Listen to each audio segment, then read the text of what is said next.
আমরা তো দুর্গাপূজায় কত আনন্দ করছি, কিছু খেতে ইচ্ছা করছে বাজারে গিয়ে নিয়ে চলে আসছি। মাছ খেতে ইচ্ছা করছে বাজারে গেলেই মাছ পেয়ে যাচ্ছি।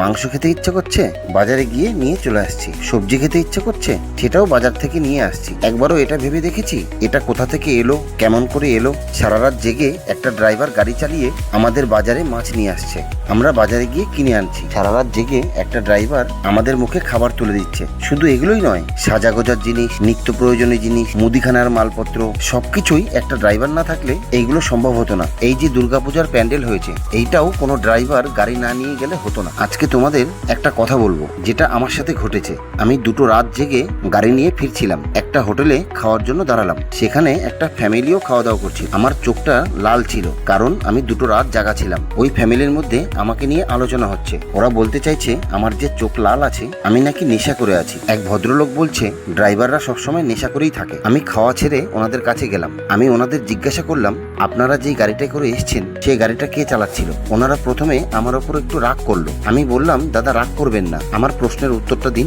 ওই ভদ্রলোক বলল, ড্রাইভার গাড়িতে আছে। আমি ওনাকে বললাম, ও কি খেয়েছে না খেয়েছে একটু খোঁজ নিয়েছেন? উনি বলল, ওকে খাওয়ার কথা বলেছি, ও খাবে না বলল। ওনাকে বললাম, ওই ড্রাইভার মদ খেয়ে নেই তো? বলল, না না, ও যদি মদ খেয়ে থাকতো তাহলে তোকে আনতামই না। আমাদের জীবনের কি কোনো দাম নেই? তখন আমি ওনাকে বললাম, আপনাদের জীবনের দাম আছে, একটা ড্রাইভারের জীবনের দাম নেই? উনি বলছে, তোমার কথাটা বুঝতে পারলাম না ভাই। আমি বললাম, আপনাকে বোঝানোর জন্যই আমি খাবার ছেড়ে এখানে এসেছি। আপনি আমার চোখ দেখে বুঝতে পারলেন আমি নেশা করে আছি। আমি যদি নেশা করে গাড়ি চালাই আমারও তো একটা বিপদ হতে পারে। তাহলে কি আমার জীবনের কোনো দাম নেই? একটা দুর্ঘটনা ঘটলে আমার জীবনটাও তো চলে যাবে। আমারও তো একটা ফ্যামিলি আছে। আমার বাড়িতে 4 বছরের একটা বাচ্চা আছে। আমি কথা বলতে বলতে কান্না করে দিয়েছিলাম। ওই ভদ্রলোক আমাকে জড়িয়ে ধরে বলছে, সরি ভাই, তোমার কথাগুলো আমার মন ছুঁয়ে গেল। আমি ওনাকে বললাম, না জেনে কিছু মন্তব্য করতে নেই। যাই হোক, আজকের মতো এইটুকুই। আবার দেখা হবে পরের ভিডিওতে। Tata, bye bye.